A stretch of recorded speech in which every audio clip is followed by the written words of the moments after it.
Welcome once again to history session.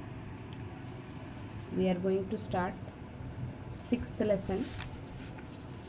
Last video we discussed about social and religious reforms. I hope you have all well understood that lesson, and this is beginning of freedom movement. Beginning of freedom movement means एक freedom लेने की एक जो इरा था, period था, वो शुरू हो गया था.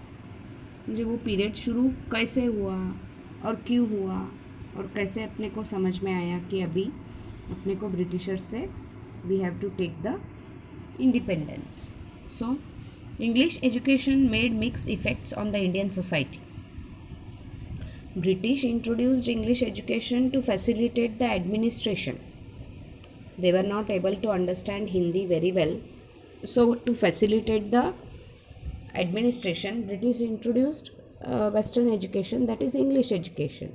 But it has its side effects on the society.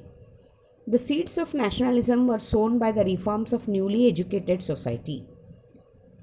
Means as the youths were being educated, they were able to understand that what the British is doing with us and what should be our actual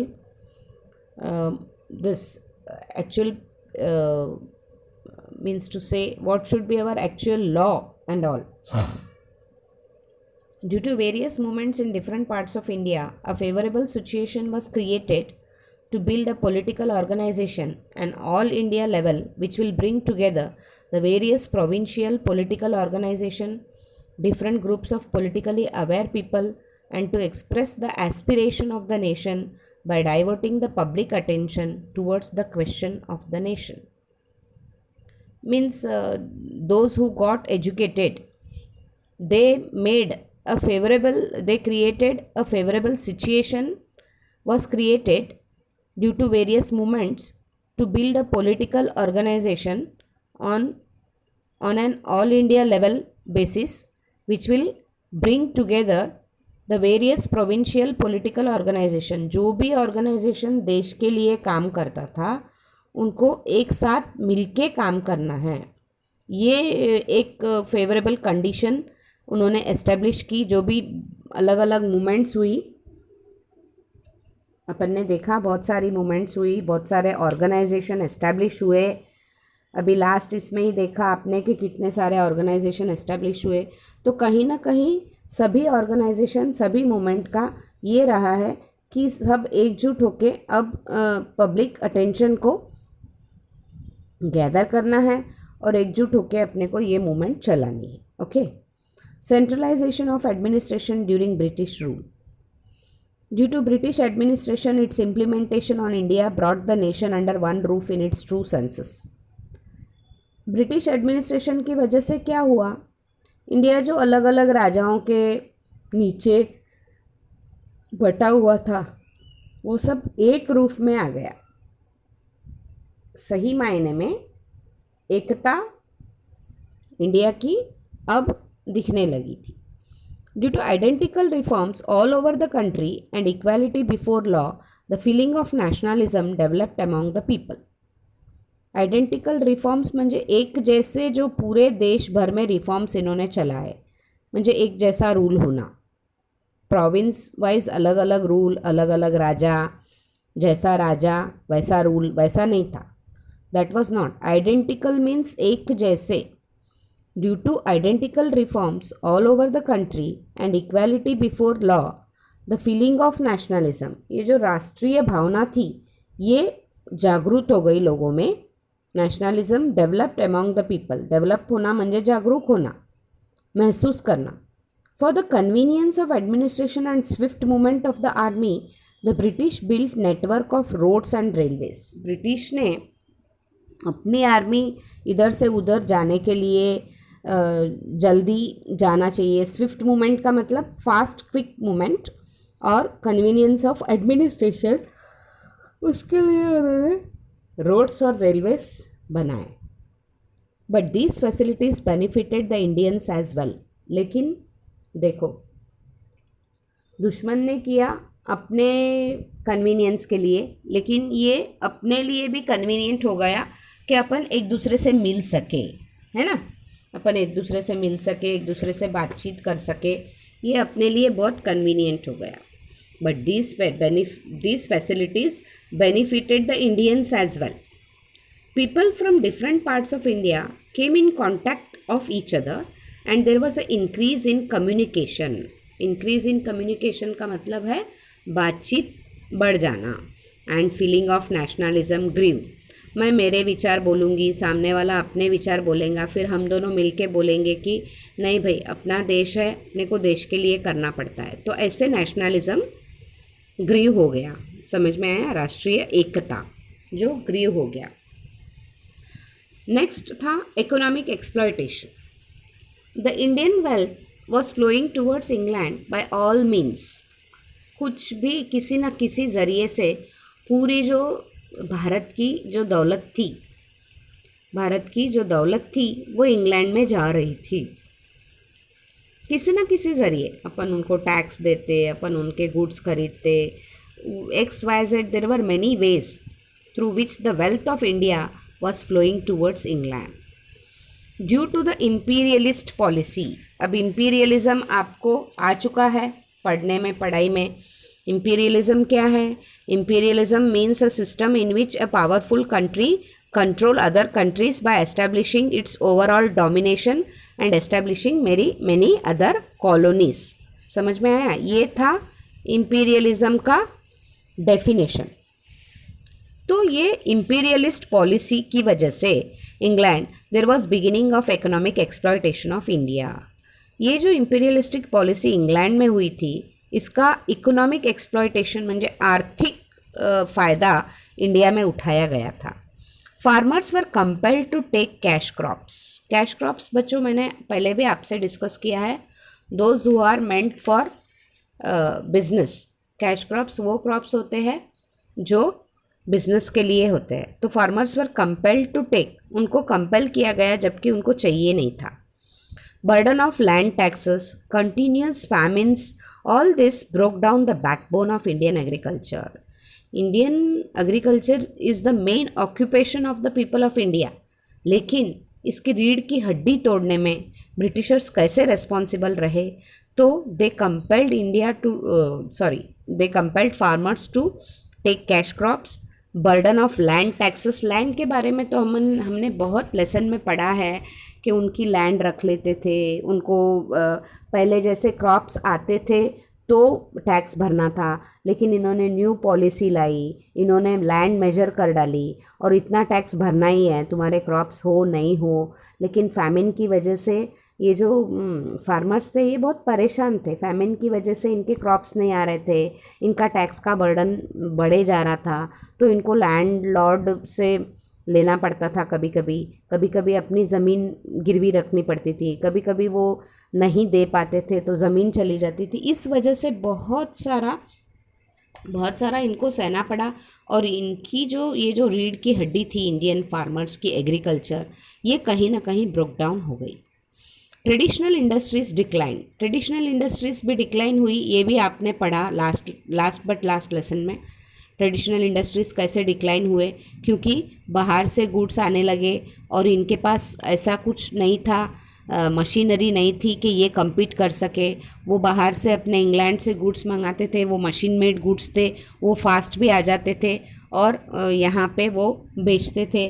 तो फिर इनका ये compete नहीं कर पाते थे उतना, इनके पास मशीन नहीं थी, टेक्नोलॉजी नहीं थी. तो इसकी वजह से अनएम्प्लॉयमेंट क्रिएट हो गया. अनएम्प्लॉयमेंट में जो लोगों के पास काम नहीं था. The capitalist exploited the worker class. Capitalist म्हणजे जिसके पास पैसा है, फॉर एग्जाम्पल लैंडलॉर्ड. तो ऐसा वर्ग जो था वो काम वाले वर्ग जो थे, लेबर क्लास जो था, उसका फ़ायदा उठाने लग गया. म्हणजे काम ज़्यादा करवाना, पैसे कम देना, ब्रिटिशर्स की पॉलिसी लोग भी अपनाने लग गए. तो इस वजह से the capitalist exploited the worker class. Various new taxes were impose on the middle class. हर बार कुछ ना कुछ पॉलिसी चेंज करना, मिडिल क्लास पे टैक्स लाना, वो टैक्स वसूल करना. यानी मिडिल क्लास तो एकदम से तंग आ गया था. बहुत परेशान हो गए थे ये लोग। This led to the growth of discontentment among the people. इस वजह से लोगों में कहीं ना कहीं असमाधान की भावना थी कि नहीं भाई, अब हमको ब्रिटिश रूल से छुटकारा चाहिए। बहुत अति हो जाता है ना, तो फिर लोग बर्दाश्त नहीं कर पाते। अति तेथे माती बोलते, एक मन है ना मराठी में, अति तेथे माती। तो ये ब्रिटिशर्स का बहुत ज़्यादा अति हो गया था। तो फिर इस वजह से लोगों में एक भावना पैदा हुई कि भाई ये नहीं अब बर्दाश्त होता है। Western education. Due to spread of western education, new ideas such as justice, liberty, equality, democracy etcetera were introduce to the Indians. अब वेस्टर्न एजुकेशन पढ़ना है तो उसमें तो सभी पढ़ना पड़ेगा। उसमें जब ये लोग पढ़ने लग गए, जब इनको न्याय, क्या छूट मिलनी चाहिए, समानता किसको बोलते हैं, डेमोक्रेसी किसको बोलते हैं, ये सब इनको इंट्रो हुआ तो इन्होंने सब कुछ जान लिया। Liberty, equality, democracy were introduce to the Indians. Rationalism, scientific attitude, humanity, nationalism, these principles were accepted by the Indians. Rationalism, nationalism जैसे प्रिंसिपल्स भी इंडियन ने एक्सेप्ट कर लिए। Therefore, they inculcated a feeling that we are capable of carrying out the work of the country and its progress is possible by the following these principles. फिर उनके समझ में आया कि अगर ये प्रिंसिपल्स को हम अपनाते हैं तो हम ब्रिटिशर्स से लड़ सकते हैं। We are able to capable of carrying out the work of the country and its progress is possible only following these principles. इन सिद्धांतों को अपनाने से ही अपने राष्ट्र आगे जाएगा। India is a country of diverse language, but with the introduction of English language India got a new medium of communication. जैसे ही इंग्लिश लैंग्वेज इंट्रोड्यूस हुआ, अपना देश जो है ये भिन्न भाषाओं का देश है ना, वैरिड लैंग्वेजेस है यहाँ पे। लेकिन जब इंग्लिश इंट्रोड्यूस हुआ और सब ने इंग्लिश पढ़ा तो एक मीडियम ऑफ कम्युनिकेशन होने की वजह से आइडियाज़ बहुत इजीली एक्सचेंज होने लग गई। बच्चों, आपको समझ में आ रहा कि वेस्टर्न एजुकेशन की वजह से अपना फ़ायदा क्या क्या हुआ? हाँ, तो एक बार और पढ़ लीजिएगा, आपको समझ में आ जाएगा। Next is study of ancient Indian history. The Asiatic society was established at Bengal by the British. British ने एशियाटिक सोसाइटी का स्थापना की। Many Indian and Western scholars started the study of Indian culture. The manuscripts in Sanskrit, Persian and other languages were examined and research was published. Manuscripts म्हणजे हाथ से लिखा हुआ। हाथ से लिखा हुआ संस्कृत, पर्शियन और बाकी लैंग्वेजेस का एग्जामिन हुआ, म्हणजे जांच पड़ताल की गई और रिसर्च जो है वो पब्लिश हुआ। डॉक्टर भाऊदाजी लाड और doctor R.G. Bhandarkar, this Indian scholar made intensive study of ancient Indian culture. ये दो जो स्कॉलर्स, ये जो दो नाम पढ़े अभी मैंने, डॉक्टर भाऊदाजी लाड, डॉक्टर R.G. भंडारकर, इन दोनों स्कॉलर किसको बोलते हैं? पंडित। इन दोनों पंडितों ने इंटेंसिव स्टडी म्हणजे टॉप टू बॉटम, रूट से लेके अंदर तक पूरी उन्होंने स्टडी की। किसकी? एंशियंट इंडियन कल्चर, प्राचीन भारतीय संस्कृति। एंशियंट इंडियन कल्चर का मतलब होता है प्राचीन भारतीय संस्कृति का अभ्यास किया। After understanding that we are blessed with glorious ancient tradition, the Indians were awakened with the sense of identity. जब उन्होंने जाना कि हमारी संस्कृति बहुत गहरी और बहुत अच्छी है और बहुत अच्छी संस्कृति के मालिक है अपन, तो तब वो जाग उठे। आइडेंटिटी म्हणजे खुद को उन्होंने पहचाना कि कितनी अच्छी संस्कृति के हम मालिक हैं। The Bhandarkar oriental research institute is working since last 100 years इन पुणे। इसीलिए भंडारकर ने एक ओरिएंटल रिसर्च इंस्टीट्यूट, म्हणजे जहाँ पे सब तरह की रिसर्च होती है, जहाँ पे ऐसे कही सुनी बातों पे विश्वास नहीं होता है, जहाँ पे रिसर्च होती है, ऐसे इंस्टीट्यूट इन्होंने खोला और वो 100 साल से भी पुणे में है। अब contribution of newspaper. Friends, you have read this earlier also. During this period English and vernacular newspapers, English and vernacular म्हणजे जो इंडियन लैंग्वेज है अलग, हिंदी मराठी, इसको वर्नैकुलर लैंग्वेजेस बोलते हैं। तो इंग्लिश के अलावा वर्नैकुलर लैंग्वेज में भी newspaper periodicals came to be published. ये पब्लिश हुए ताकि कॉमन मैन इसको पढ़ सके। Through these newspapers political and social awakening took place. Newspapers like Darpan, Prabhakar, Hindu, Amrit, Bazar Patrika, Kesari, Maratha started criticising government. फिर इन्होंने गवर्नमेंट को क्रिटिसाइज करना शुरू किया। कौन से newspapers? Newspapers like Kesari, Maratha, दर्पण, प्रभाकर, हिंदू, अमृत बाजार पत्रिका, ऐसे न्यूज़पेपर इन्होंने शुरू किए और उसमें इन्होंने जम के क्रिटिसाइज किया, म्हणजे गवर्नमेंट की निंदा की। समझ में आया? अगर गवर्नमेंट के बारे में पेपर में आता है, आप पढ़ते हो, तो आपको भी लगता है ना कि हम भी इसी गवर्नमेंट के अंडर में हैं, तो ये गवर्नमेंट बहुत अन्याय कर रही है। जो भी कर रही थी गवर्नमेंट, वो न्यूज़पेपर में पढ़ने में आने के बाद तो आप कहीं ना कहीं आत्मा आपकी झिंझोलती है कि नहीं झिंझोलती? अगर है तो झिंझोलेंगी। Establishment of Indian National Congress. On 28 December 1885, the first session of Indian National Congress was held at Gokuldas Tejpal Sanskrit School in Mumbai. 72 delegates from different provinces of India participated in the session.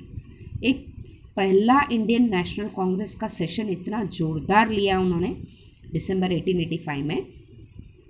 72 delegates म्हणजे VIPs from different provinces. जब provinces थे, states नहीं थे, ये आपको ध्यान में रखना पड़ेगा। तो डिफरेंट प्रोविंसेस से 72 डेलीगेट्स पार्टिसिपेट किए इस सेशन में। Womesh Chandra Banerjee, a renowned lawyer from Calcutta, was the president of this session. इसको आपको अंडरलाइन करनी पड़ेंगी बच्चों। Womesh Chandra Banerjee, a renowned lawyer from Kolkata, was the president of this session. In this session, they established the Indian National Congress. Alan Octavian Hume, a British officer, took lead in the establishment of Indian National Congress. इस session में उन्होंने INC की स्थापना की। INC म्हणजे Indian National Congress. उसमें main भाग लिया Allan Octavian Hume. He was a British officer. He took a lead in the establishment of Indian National Congress. उसने बहुत बढ़ चढ़कर हिस्सा लिया इंडियन नेशनल कांग्रेस। अभी भी नाम इंडियन नेशनल कांग्रेस के फाउंडर कौन है? तो एलन ऑक्टेवियन ह्यूम ही है। Increased proportion of Indians in the administration, reduction of military expenses by the British government, such statement were sent to the British. Proportion administration में, increase proportion of the Indians in the administration में Indians का proportion बढ़ाओ, और reduction of military expenses by the British अपने military expenses कम करे, ऐसे statement Britishers को भेजे गए। समझ में आया? जब INC एस्टैब्लिश हुई तो INC ब्रिटिशर्स पर बहुत ज़्यादा भारी पड़ी। Objectives of Indian National Congress. अब इंडियन नेशनल कांग्रेस के ध्येय क्या थे? To make the people from different parts of India forget the differences in religion, race, caste, language, geographical territories and bring them on a common platform. सभी अपना क्या है, अपनी जात, अपना धर्म, सब कुछ भूल जाना है, सब कुछ भूल जाना है और एकजुट होके एक प्लेटफॉर्म पे आना है, म्हणजे एक ध्येय के लिए काम करना है। एक प्लेटफॉर्म में आना है म्हणजे एक ध्येय के लिए काम करना है और एक दूसरे के प्रॉब्लम्स समझना है, व्यूज़ समझना है, विचार समझना है और एकता की जो धारा है, एकता की जो फीलिंग है, ये लोगों में लाना है। और इसके लिए एफर्ट्स लिए इंडियन नेशनल कांग्रेस ने। ये ध्येय थे पहले इंडियन नेशनल कांग्रेस जब एस्टैब्लिश हुई तब। अभी वो कुछ भी ऑब्जेक्टिव्स बचे नहीं हैं उनके अंदर। अभी कोई भी ऐसी पार्टी नहीं है जो अपने देश के लिए काम आ सके। तो all are working for their goodness, but when the Indian National Congress was established, at that time it worked for the oneness of India and brought the feeling of oneness among the people. Okay, moderate phase. The early 10 years after establishment of Indian National Congress, their contribution was very slow but consistent. ये moderates तो जो थे ना, ये मार धाड़ में विश्वास नहीं रखते थे. ये जो एक्सट्रीमिस्ट है, ये मार धाड़ तुरंत ख़त्म कर देना किस्सा, इसमें विश्वास रखते थे. ये moderates were the followers of Gandhi ji. ये स्लो थे बट कंसिस्टेंट. कोई भी चीज़ अगर आप स्लो करो लेकिन रोज करो तो उसके फ़ायदे बहुत होते हैं बच्चों. कोई भी चीज़, स्टडी ले लो, आपका योगा ले लो, अगर आप स्लो करते हैं पर कंसिस्टेंट किसको बोलते हैं, विदाउट ब्रेक आपको रोज करना है, तो उसको अपन कंसिस्टेंट एफर्ट्स बोलते हैं. The leaders of Indian National Congress were realistic and highly educated. बहुत ही उम्दा लीडर्स थे जो भी थे इंडियन नेशनल कांग्रेस के, और बहुत पढ़े लिखे थे. पढ़े लिखे होने की वजह से पॉइंट ऑफ व्यू जो रहता है वो बहुत बदल जाता है, सेल्फिशनेस बहुत कम हो जाता है. Okay, they were aware that through organised work a strong foundation needs to be build up. उनका मानना था कि ऑर्गेनाइज्ड वर्क करना है, अपने को एक दूसरे को कम्युनिकेट करना है और मिलजुल के एक ही आइडिया लाना है, और एक प्लेटफॉर्म पे एकजुट होकर काम करने से अपन ब्रिटिश की रीढ़ की हड्डी तोड़ सकते हैं. अपन अपना स्ट्रॉन्ग फाउंडेशन, नींव जो है, आज़ादी की नींव रख सकते हैं. ये उनका मानना था. Western thinkers philosophy of liberalism, freedom, equality, fraternity, these values had an impact on them. Western needs to be built up. Western thinkers म्हणजे Western thinkers philosophy of liberalism. छूट क्या मिलनी चाहिए, क्या अपने अधिकार है. कुछ लोग रहते थे लेकिन उनको अधिकार नाम की चीज़ मालूम नहीं थी, है ना. देश में रहते हैं लेकिन देश में नागरिकों का हक क्या है, नागरिकों का अधिकार क्या है, ये जानने के लिए कांग्रेस ने बहुत प्रयास किए. फ्रीडम, आज़ादी मिलनी चाहिए, इक्वालिटी, समानता मिलनी चाहिए, फ्रेटर्निटी, भाईचारा, इन सब चीज़ों की वैल्यू इनके ऊपर बहुत गहरा छाप छोड़ के चली गई. Had an impact on them म्हणजे गहरी छाप छोड़ना. They believed in constitutional methods. They had a hope that if we demand through constitutional methods, then British will give justice to our demands. Gopal Krishna Gokhale, Firoz Shah Mehta, Surendranath Banerjee were all moderate leaders. Name few moderate leaders अगर question आता है तो इन सभी जो moderate leaders थे, इनकी एक आशा थी कि if we demand through constitutional method, अगर अपन कॉन्स्टिट्यूशनल मेथड से अगर कोई चीज़ को डिमांड करते हैं तो ब्रिटिश अपने को जस्टिस ब्रिटिश को देना ही पड़ेगा. नहीं देंगी तो अपन मांग करेंगे. सो इसके लिए क्या किया, in the sessions of Indian National Congress different resolutions were put forward bye them, such as to get representation in the provincial legislature, jobs for educated Indians, cutting down of increased expenses on military, legislature and judiciary should be separated for safeguarding the legal rights of Indians, etc. To cause a split in the national movement, British implemented the policy of divide and rule.